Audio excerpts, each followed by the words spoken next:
Ha? Kailan? Paano? Kanina, andyan, nang naghahalong ka sa kwarto. Diyos ko, ano sinabi mo? Eh, di nagsinungaling ako.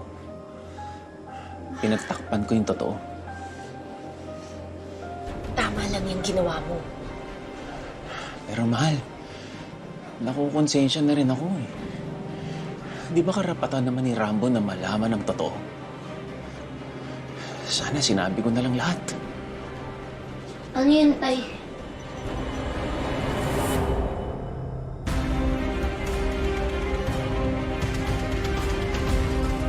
Ano po yun, Tay, dapat mong sinabi sa akin?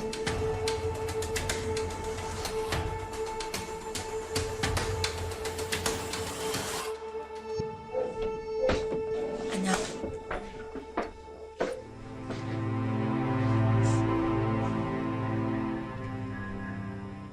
Matagal na namin gusto sabihin sa'yo na tatay mo na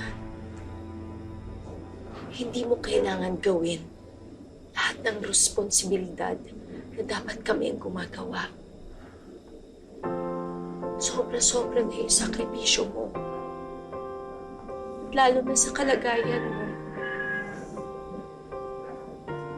Dapat hindi mo pinapasan lahat.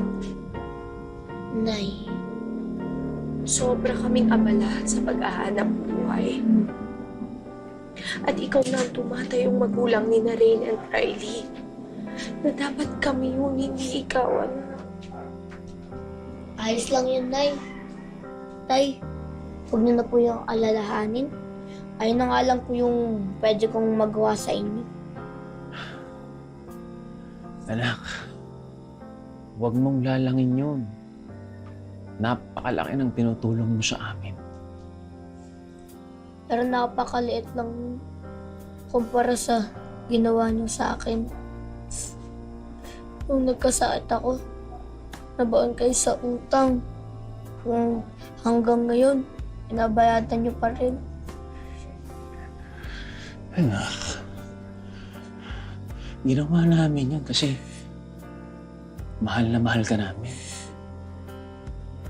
Mahal ko na naman po kayo. Tay. Kaya ko lang naman po yung ginagawa. Dahil mahal ko na po kayo.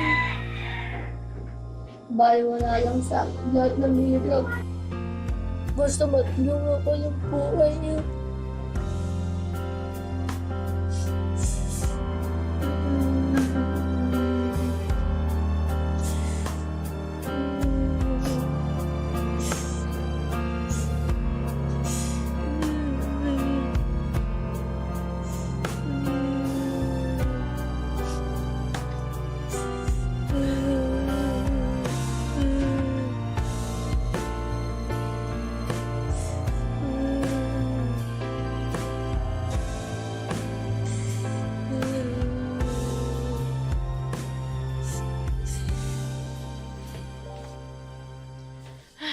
Talagang si Kuya, talagang palagi nilang binibaby. Hayaan mo na. May kondisyon si Kuya, kaya ganun si nanay at tatay. Intindihin mo na lang.